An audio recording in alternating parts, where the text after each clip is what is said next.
Buenas tardes, hermanos. Me encuentro aquí sin mascarilla por la sencilla razón de que estoy solo hoy aquí en la iglesia. He venido hasta aquí para grabar el mensaje, así que esa es la razón por la que no llevo la mascarilla. Quiero dar gracias a Dios que me da la oportunidad nuevamente de poder participar del ministerio de la predicación de la Santa Palabra de Dios. Y vamos a comenzar en oración, rogando a nuestro Dios que nos guíe en este tiempo y que sobre todo nos ayude a concentrarnos en su palabra y lo que Él tiene para cada uno de nosotros en este día. Vamos a orar. Amado Padre, gracias te queremos dar por darnos nuevamente la oportunidad de presentarnos, Padre, delante de tu trono celestial en oración, en este caso pidiéndote guía, Padre mío, para la exposición de tu santa palabra. No sin antes, por favor, Señor, quiero pedirte por mis hermanos que están pasando por dificultades, que tú seas su consuelo, que tú seas su voz de aliento a través de tu palabra, Señor. Anímalos, Señor. Sé que no es fácil pasar por momentos de dificultad. Los ponemos delante de tu presencia en nuestras oraciones, rogándote por ellos. Te suplicamos, Padre, que estés en cada uno de sus corazones, dándoles el consuelo que necesitan. Ruego por cada familia, por cada hogar de nuestra iglesia, Señor, que seas tú con cada uno de nosotros. Padre, que este tiempo sea para honrarte y glorificarte y que te puedas tocar aquellos corazones para los cuales tú has dispuesto esta palabra. Te lo pedimos en el nombre santo de nuestro Señor Jesucristo. Amén. Bien, vamos a continuar como he venido tratando las últimas veces que me ha tocado la oportunidad de traer el mensaje de la palabra de Dios. Hemos estado en el Salmo 2, el Salmo 2. Hemos tenido hasta el momento dos estudios, este es el tercero del Salmo 2, y hoy por supuesto vamos a continuar, vamos a seguir avanzando y vamos a ver qué nos tiene el Señor para nosotros a través de este maravilloso Salmo. Como ya he comentado, es el tercer estudio de este Salmo, y en el primero vimos el origen del Salmo inspirado en el rey David y cómo Dios estaba apuntando a su Hijo, a nuestro Señor Jesucristo, al ungido, y cómo la máxima expresión de esta rebelión se cumplió en nuestro Señor Jesucristo, y lo vimos en Hechos 4. Ahora vamos a volver a leer el Salmo para refrescar un poco la memoria. La cúspide de esta rebelión que ahora vamos a recordar se cumplió en Hechos 4 cuando Jerusalén y toda Roma, el Sanedrín, Pilato, los sacerdotes, los escribas, todos ellos se juntaron a una para condenar a muerte de cruz a nuestro Señor Jesucristo. Y ahí vemos lo que dice este salmo, y por eso ahora lo vamos a leer para que recordemos un poco. Vamos a empezar, vamos a tener esa lectura, porque el salmo nos habla de reyes, de pueblos, de gentes, todas a una contra el ungido del Señor, y eso se cumplió en aquella época de nuestro Señor Jesucristo, y nos lo recordamos y lo vimos en el estudio, del primer estudio en Hechos 4. Vamos a leer todo el Salmo 2, que son muy pocos versículos, y así vamos entrando una vez y refrescando un poco la memoria, porque sé que se nos olvida, la verdad. Vamos a leer el Salmo 2. Dice la Escritura: ¿Por qué se amotinan las gentes y los pueblos piensan cosas vanas? Se levantarán los reyes de la tierra, y príncipes consultarán unidos contra Jehová y contra su ungido, diciendo: rompamos sus ligaduras y echemos de nosotros sus cuerdas. El que mora en los cielos se reirá, el Señor se burlará de ellos. Luego hablará a ellos en su furor y los turbará con su ira. Pero yo he puesto mi rey sobre Sión, mi santo monte. Yo publicaré el decreto. Jehová me ha dicho: mi hijo eres tú, yo te engendré hoy. Pídeme y te daré por herencia a las naciones, y como posesión tuya los confines de la tierra. Los quebrantarás con vara de hierro, con vasija de alfarero los desmenuzarás. Ahora pues, oh reyes, sed prudentes, admitid amonestación, jueces de la tierra. Servid a Jehová con temor y alegraos con temblor. Honrad al Hijo, para que no se enoje y perezcáis en el camino, pues se inflama de pronto su ira. Bienaventurados todos los que en Él confían. Bueno, quizá ahora ya después de leer el Salmo nos vamos acordando un poquito más. En el segundo estudio vimos como esa rebelión, esa rebelión continúa en nuestros tiempos. Lo comenzamos diciendo, bueno, aquella rebelión fue solo exclusiva en el tiempo del rey David y tuvo su cúspide en nuestro Señor Jesucristo y ya está. Bueno, no es así desafortunadamente. Esa rebelión continúa en nuestros tiempos y cada vez con mucha más fuerza, y ese fue nuestro segundo estudio. Ahora, pensemos en cómo comienza este salmo realmente. Debemos notar el profundo asombro y tristeza con el que David se pregunta ¿por qué hacen estos hombres? El salmo comienza diciendo: ¿por qué se amotinan las gentes y los pueblos piensan cosas vanas? Y que se levantarán los reyes de la tierra y se unirán. ¿Pero por qué? Esa es la sensación, ese es el sentir del salmista al escribir este salmo. ¿Cómo es posible que estas naciones hagan tal cosa? ¿Por qué? ¿Qué razón hay? ¿Qué sentido puede haber en ese empeño de independizarse de un Dios cuya voluntad es siempre el bien supremo de las criaturas? Y hablamos de independizarse porque si intentamos recordar un poquito, nos acordamos que estudiamos que esos pueblos, esas gentes, esos reyes, siempre querían romper esas ligaduras que nos unían a Dios. Esas ligaduras son esas leyes y que Dios nos ha dejado en su santa palabra y que nos enseñan sus preceptos, nos enseñan a conocerle a Él y cómo andar en este mundo. La respuesta a todo esto, a esa pregunta, evidentemente, es el pecado que mora en nosotros, en cada uno de nosotros los seres humanos, en esa naturaleza pecaminosa que nosotros llevamos. Y mientras el pecado hace eso, rechaza a Dios, a un Dios santo, santo, santo. Esa es la razón. Ahora, el cuadro nos describe esta primera parte del Salmo, es la de un mundo agitado que se reúne contra Dios. Un comentarista escribió, y quise apuntar este comentario porque me pareció interesante: es curioso que aunque la gente en el mundo vive dividida por múltiples razones, por fronteras, o sea, países, por razas, por culturas, por aficiones, por tantas cosas que se dividen, incluso llegan a matarse por esta razón. Y dice el comentarista: sin embargo, cuando se trata de rebelarse contra Dios, los vemos unidos, protestando contra las ligaduras que Dios ha dejado para este mundo. Bien, solo quería mencionar ese comentario porque es muy cierto. Ahora, hoy vamos a continuar ya con los versículos del 4 al 6.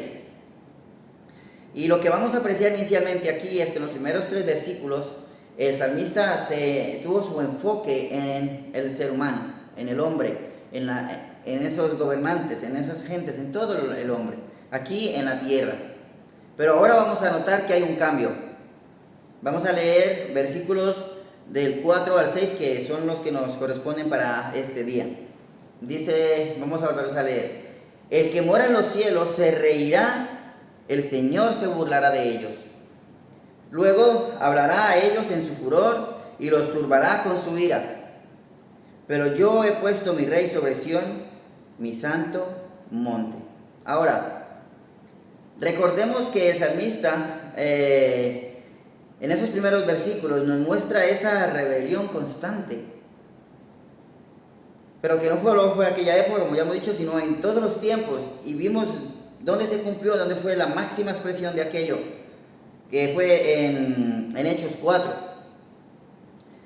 Pero en este relato, y aquella vez estuvimos en unos versículos que ahora vamos a recordar muy brevemente, pero no llegamos a leer completos esos versículos, y hay una razón para ello.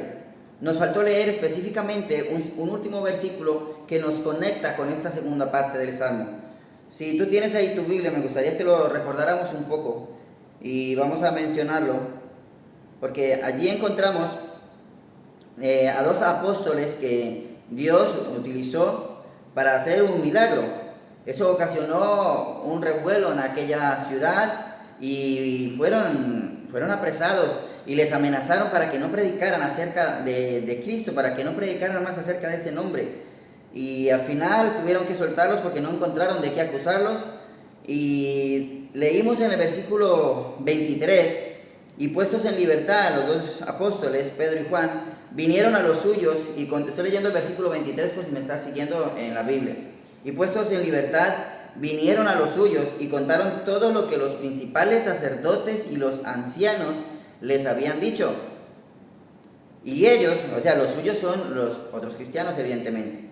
Y ellos, habiéndolo oído, alzaron unánimes la voz a Dios y dijeron: soberano Señor, tú eres el Dios que hiciste el cielo y la tierra, el mar y todo lo que en ellos hay.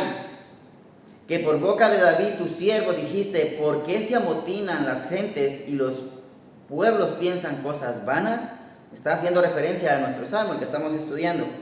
Se reunieron los reyes de la tierra y los príncipes se juntaron en uno contra el Señor y contra su Cristo.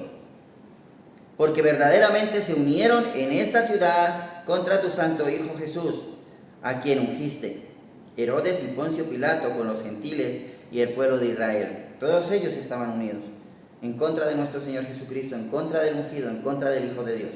Dice el versículo 28, y ese fue el versículo que no leímos aquella ocasión, versículo 28. Para hacer cuanto tu mano y tu consejo habían antes determinado que sucediera.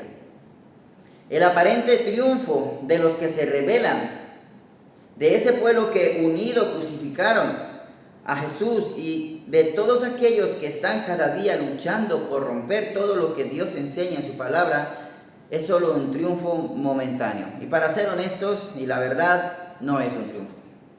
Es una derrota. Es una derrota. Porque como acabamos de leer, Dios había antes determinado que sucediera. Nada se escapa a la voluntad de Dios. Nada. Nuestro Señor Jesucristo fue crucificado voluntariamente por amor a ti y a mí. Porque Dios tiene un plan para los rebeldes. Esa es la realidad. Para los que rechazan a Dios, para los que van en contra de Dios, para los que luchan cada día por romper con las cuerdas de amor, no sé si os acordáis, estuvimos hablando de las cuerdas de amor, con los que Dios atrae para sí a su pueblo. Y aquí quiero anexar algo importante. No hay un término medio. No hay un término medio. Nadie puede decir que no está en contra de Dios, pero tampoco obedece su palabra. No existe tal cosa. No existe términos medios. O estás con el Señor o no estás con el Señor. Así que Dios tiene un plan manifiesto que aquí en el Salmo 2 podemos ver, y el título del estudio para este día es La respuesta de Dios a la rebeldía. La respuesta de Dios a la rebeldía, lo que vamos a ver en esta segunda parte de este estudio. Y para tratar de unirlo, solo quiero comentar, en la primera sección del Salmo hemos visto cómo los hombres rechazaron al ungido de Dios cuando vino a este mundo. El creador del mundo rechazado por los hombres que él mismo ha creado. Es increíble. ¿Cómo iba a reaccionar Dios frente a esta terrible ofensa? ¿Se resignaría y olvidaría este mundo dejándolo a la deriva, por así decirlo? Por supuesto que no. Ahora, en esta segunda sección del Salmo hay un cambio de escenario, como ya lo mencioné. Ahora hemos pasado de la visión de lo que hay en la tierra, de los rebeldes que hay en la tierra, y en esta segunda se nos va a mostrar lo que sucede en el cielo. El versículo 4, que es nuestro primer versículo para hoy, dice: el que mora en los cielos se reirá, el Señor se burlará de ellos. Esto nos recuerda que Dios está sentado en los cielos, tal como nos lo reafirma, por ejemplo, el Salmo 11:4. Jehová está en su santo templo. Jehová tiene en el cielo su trono. Sus ojos ven, sus párpados examinan a los hijos de los hombres. Este salmo nos enseña no solo que Dios tiene su trono en el cielo, sino que además nos muestra a un Dios vivo o que observa detenidamente cada uno de nuestros actos. Es lo que está diciendo este Salmo 11:4. Y ante la rebeldía y el odio humano, porque hasta allí llega, Dios permanece inamovible en su trono. Nada ni nadie puede cambiar esta situación. Estamos hablando de los rebeldes del principio del Salmo 2 que hemos estudiado. De hecho, cualquier intento de parte de la humanidad de rebelarse contra Dios es completamente irrisorio, es ilógico. ¿Qué es el hombre frente a nuestro Dios todopoderoso y eterno? No somos nada. El profeta Isaías expresó con claridad el juicio que a Dios le merece la osadía absurda de los hombres. En Isaías 40, el Señor es contundente. Isaías 40, 23 y 24.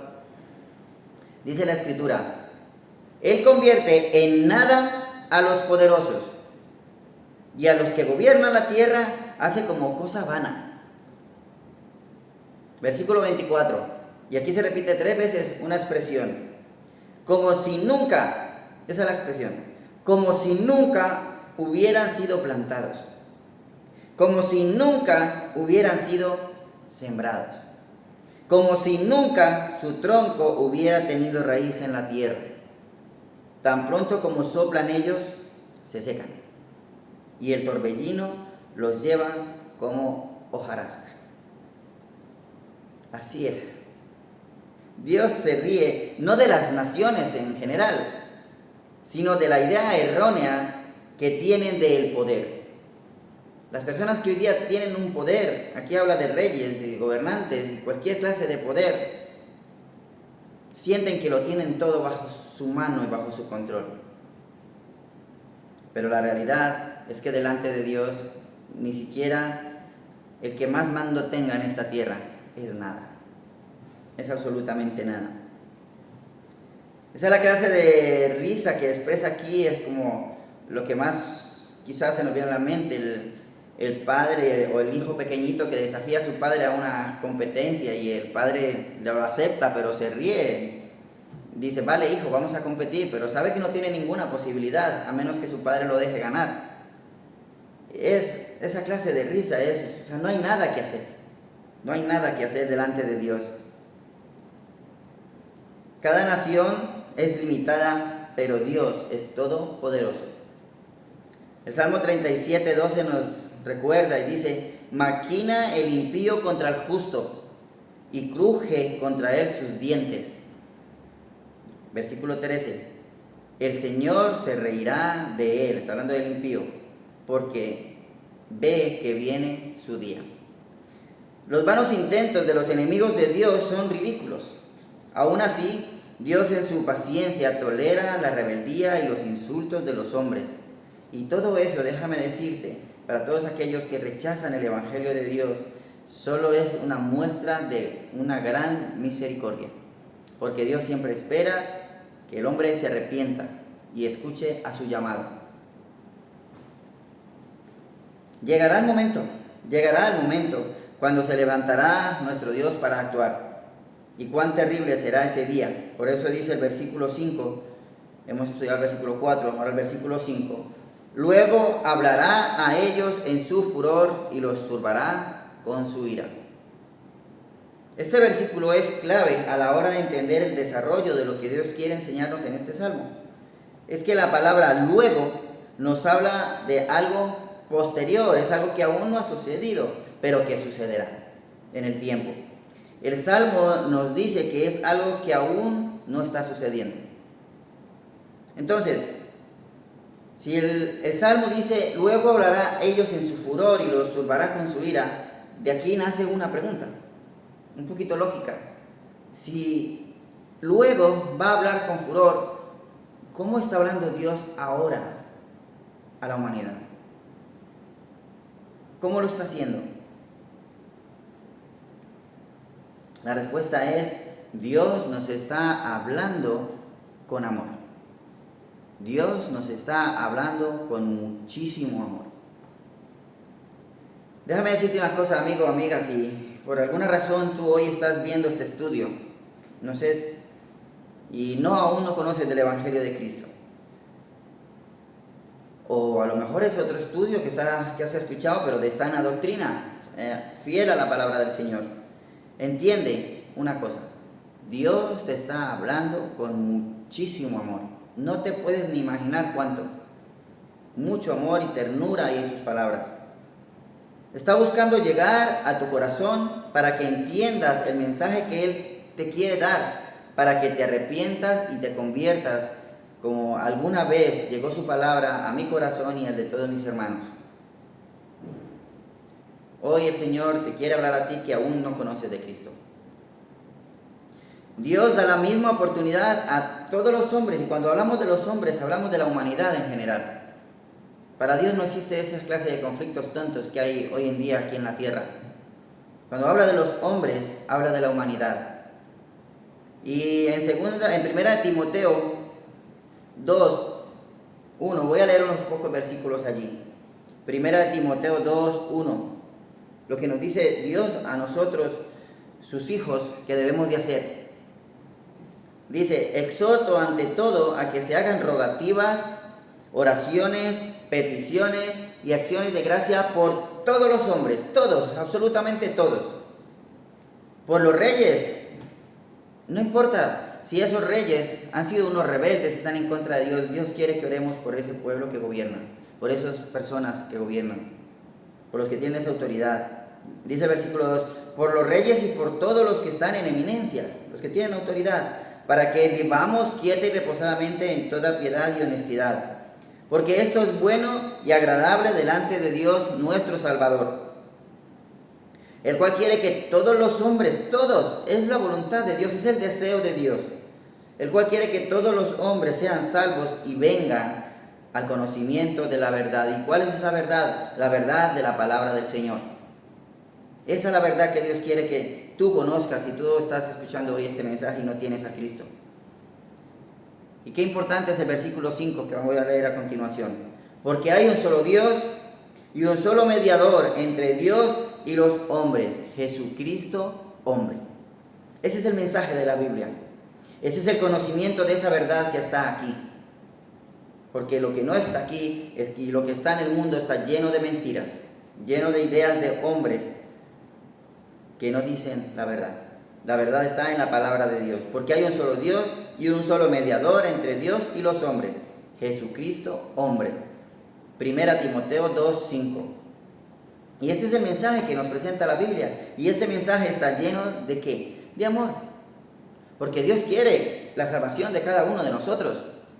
Aquí no hay furor, aquí hay amor, y mucho amor.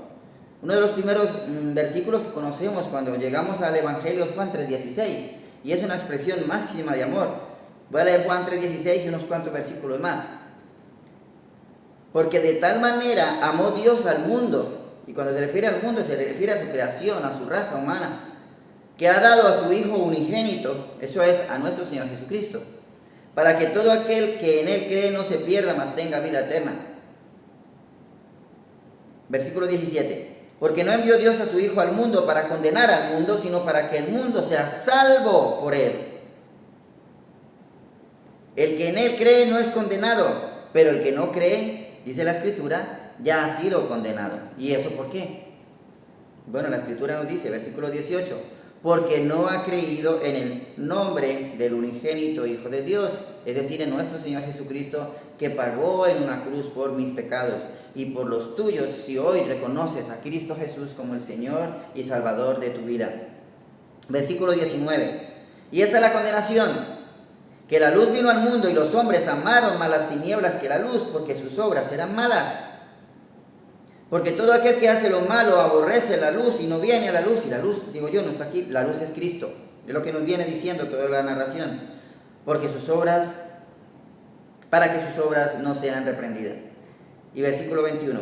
Mas el que practica la verdad viene a la luz para que sea manifiesto que sus obras son hechas en Dios. Pero Dios, evidentemente, nos está hablando con amor. Nos exhorta con amor.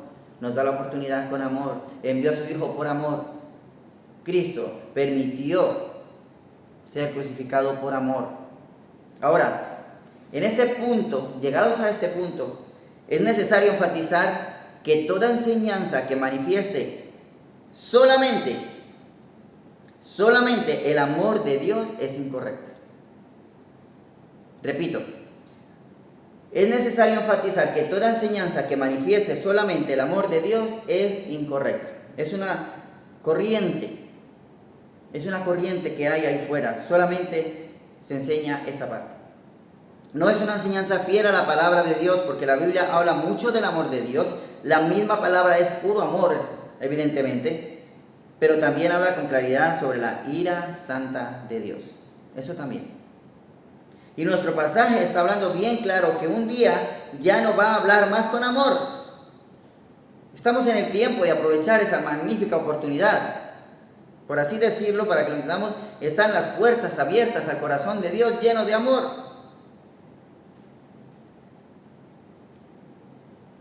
Y nuestro pasaje está hablando bien claro que un día Dios ya no va a hablar más con amor, sino que, como dice el Salmo que estamos estudiando, a los rebeldes. ¿Y cuáles son los rebeldes? No son solamente los que sacan pancartas y se manifiestan. Déjame decirte, los rebeldes son todos aquellos que no responden positivamente al llamado de Dios a la exposición de la palabra, a los que rechazan el Evangelio y quieren romper sus ligaduras. Un día Dios dice, como hemos leído, luego hablará a ellos en su furor. Y yo no quiero ser parte de ese ellos. Yo no sé tú si quieres ser parte de eso, ellos. Yo espero que no. Si tú estás escuchando, déjame decirte, Cristo te ama y te está hablando con amor. Y quiero compartirte algo muy personal. Cuando estaba preparando este estudio, en mi oración decía, Señor, si tan solo una persona que no te conoce escucha este mensaje y se convierte a ti, por esa persona habrá valido preparar este estudio, para que abra su corazón y abra su mente. Porque yo prefiero que me hable ahora en amor y no luego en su furor. Y de la ira de Dios se habla bastante. Por favor, acompáñenme un momento, vamos a ir a Romanos. Voy a leer unos versículos allí. Romanos capítulo 1. Y voy a leer desde el versículo 18. Y está hablando de la culpabilidad del hombre y nos dice textualmente en el versículo 18, y voy a leer en adelante, Romanos 1, estoy en Romanos 1. Porque la ira de Dios, también hay que predicarla, se revela desde el cielo contra toda impiedad e injusticia de los hombres que detienen con injusticia la verdad. Porque lo que de Dios se conoce le es manifiesto, pues Dios se los manifestó. Porque las cosas invisibles de Él, su eterno poder y deidad, se hacen claramente visibles desde la creación del mundo, siendo entendidas por medio de las cosas hechas, de modo que no tienen excusa. Pues habiendo conocido a Dios, no le glorificaron como a Dios, ni le dieron gracias, sino que se envanecieron en sus razonamientos, la sabiduría del hombre. Y su necio corazón fue entenebrecido. Profesando ser sabios, se hicieron necios. Y cambiaron la gloria de Dios incorruptible en semejanza de imagen de hombre corruptible. Qué pena da ver tantas personas adorando imágenes de hombres corruptibles. Y aquí está textualmente. De aves, dice la Escritura, de cuadrúpedos y reptiles. Eso también pasa. Por lo cual también Dios los entregó a la inmundicia en las concupiscencias de sus corazones, de modo que deshonraron entre sí sus propios cuerpos, ya que cambiaron la verdad de Dios por la mentira, honrando y dando culto a las criaturas antes que al Creador, el cual es bendito por los siglos. Amén. Por esto Dios los entregó a pasiones vergonzosas, pues aún sus mujeres cambiaron el uso natural por el que es contra naturaleza. Y de igual modo también los hombres, dejando el uso natural de la mujer, se encendieron en su lascivia unos con otros, cometiendo hechos vergonzosos, hombres con hombres, y recibiendo en sí mismos la retribución debida a su extravío. Y como ellos no aprobaron tener en cuenta a Dios, Dios los entregó a una mente reprobada para hacer cosas que no convienen, estando atestados de toda injusticia, fornicación, perversidad, avaricia, maldad, llenos de envidia, homicidios, contiendas, engaños y malignidades, murmuradores, detractores, aborrecedores de Dios, injuriosos, soberbios, altivos, inventores de malos, desobedientes a los padres, necios, desleales, sin afecto natural, implacables, sin misericordia, quienes habiendo entendido el juicio de Dios, que los que practican tales cosas son dignos de muerte, no solo las hacen, sino que también se complacen con los que las practican. ¿Cómo no se va a manifestar un día la ira de Dios con semejante lista que tenemos aquí? ¿Cómo no se va a manifestar un día la ira de Dios? Y lo que acabamos de leer en Romanos 1 es lo que se ve cada día.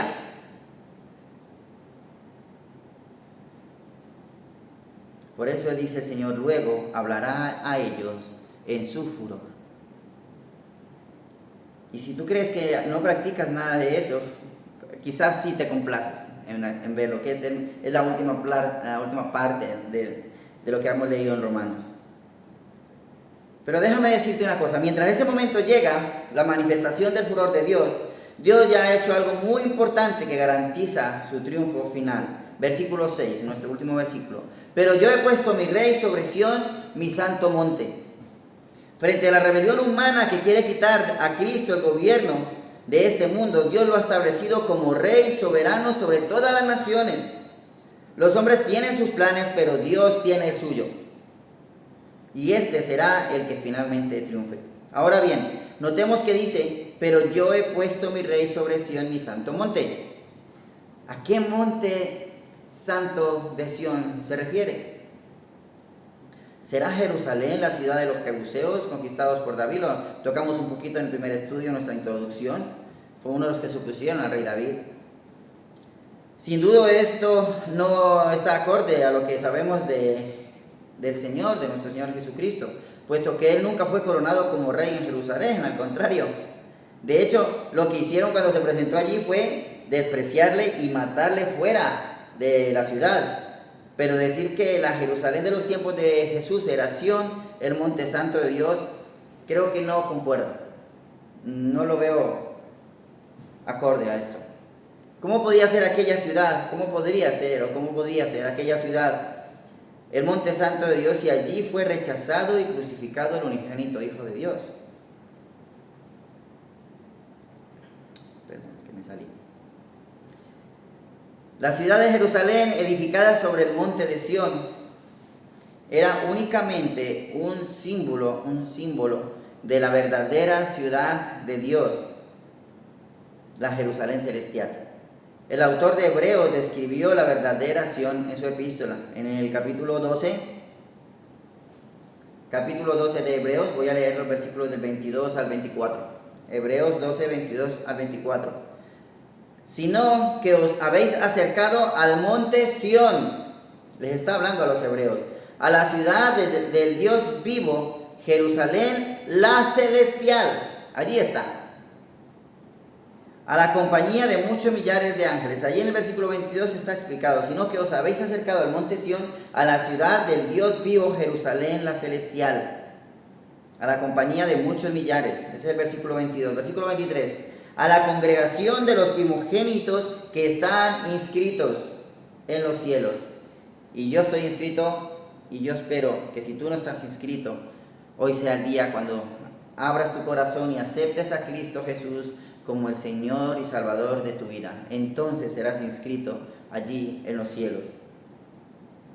A Dios el juez de todos, a los espíritus de los justos hechos perfectos. A Jesús el mediador del nuevo pacto, y a la sangre rociada que habla mejor que la de Abel. Sión, el monte santo de Dios, es el lugar en el que la presencia divina se manifiesta de modo especial con toda su gloria y poder. Es el lugar donde está establecido el trono eterno de Dios. Así pues, cuando los hombres lo rechazaron en la Jerusalén terrenal, Dios respondió colocándole en su trono en la Jerusalén celestial. El Salmo 110 completa un poquito este cuadro cuando dice: Jehová dijo a mi Señor, siéntate a mi diestra hasta que ponga a tus enemigos por estrado de tus pies.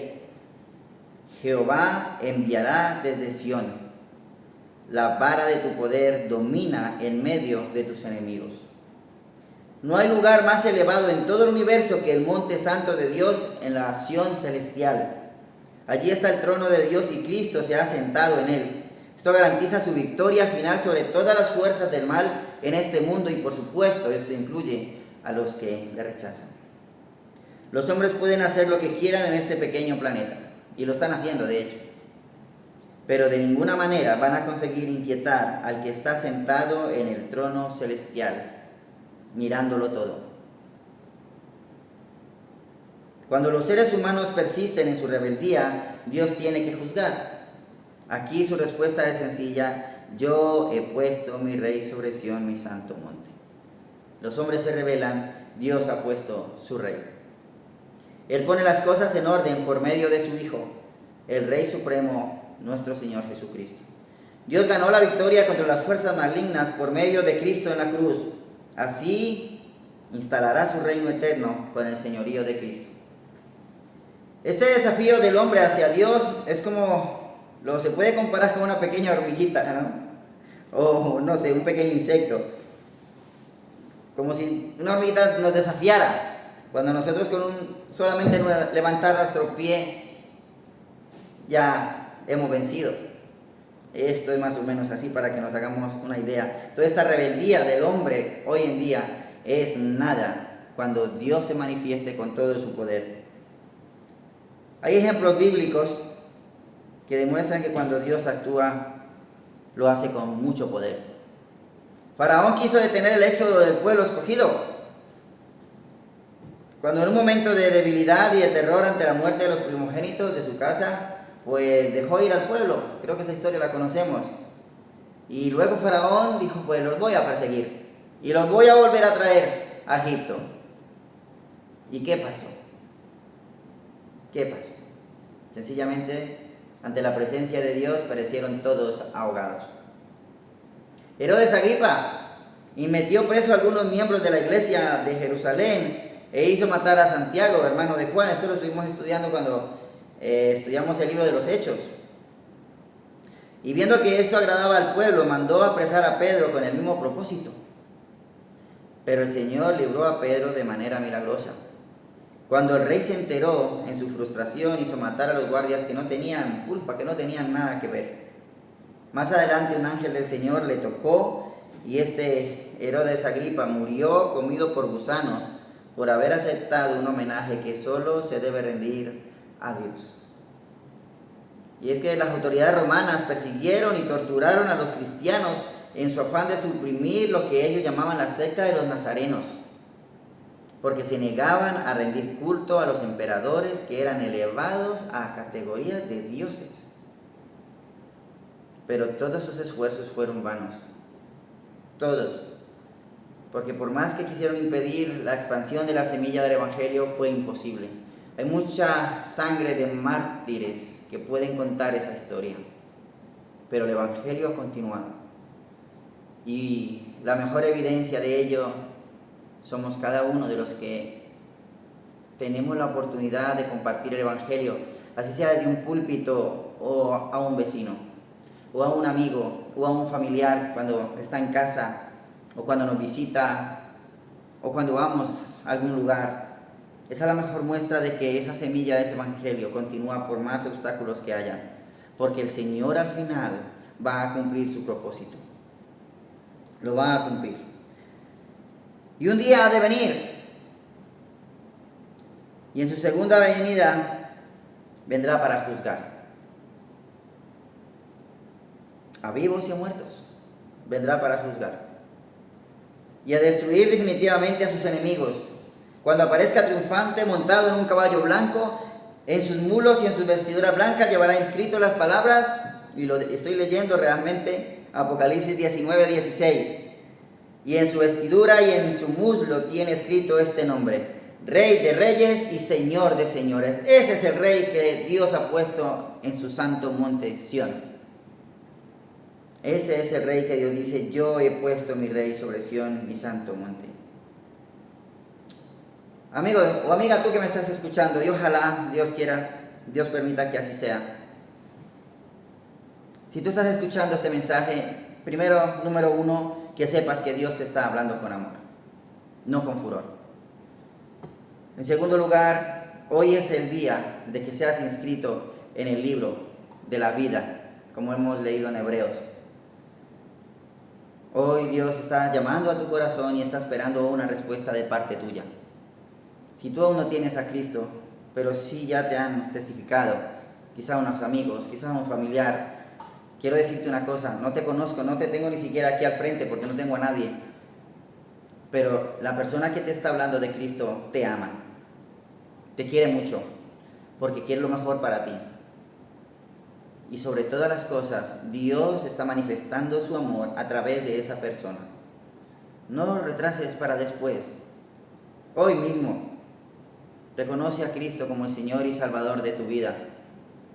Debes reconocer, como lo hicimos alguna vez, miles y millones de cristianos: sí, Señor, soy un pecador. Es la verdad. Es la verdad. Y tu luz alumbra mis pecados y se revelan. Por eso te pido perdón. Debemos orar al Señor. Hoy es el día aceptable. Hoy es el día que el Señor está tocando tu corazón. No lo rechaces más. No lo rechaces más. Recuerda, Dios te está hablando con amor. Quédate con eso y vamos a hablar al Señor. Y si aún no tienes a Cristo, por favor, acércate a un hermano, a una hermana que te va a guiar a reconocer nuestra situación, la que tenemos, de pecadores, arrepentirnos, y quizá, seguramente, con probabilidad, te va a mostrar en la Biblia por qué debemos aceptar a nuestro Señor Jesucristo como nuestro Señor y Salvador, a ese Rey que Dios ha puesto en su santo monte Sión. Vamos a orar en el Señor. Amado Padre, te damos las gracias por este tiempo, gracias por tu palabra, gracias por este precioso salmo que está dando tanto. No me lo imaginé cuando comencé a estudiarlo, lo mucho que me iba a poder deleitar, escudriñando, buscando en tus escrituras, Padre, todo lo que tienes para nosotros. Gracias por tu palabra. Oh Señor, oro por mis hermanos que sean fortalecidos en estos tiempos difíciles que estamos atravesando. Y ruego especialmente hoy, Señor, porque siento que este mensaje, desde que lo empecé a preparar, sentí en mi corazón que querías hablar a aquellas personas que, aún sin conocerte, de alguna manera tienen la oportunidad de escuchar el mensaje. Y este es un mensaje que es de salvación, es un mensaje para que todos aquellos que aún no te conozcan y te estén escuchando este mensaje, hoy sientan en su corazón la necesidad de aceptar ese sacrificio que Cristo hizo en la cruz. Amado Padre, gracias te damos por la salvación que nos has dado en tu Hijo amado, y gracias te damos por tu preciosa palabra, que cuando la abrimos encontramos tesoros maravillosos en ella. En el nombre santo de nuestro Señor Jesucristo te damos las gracias. Amén.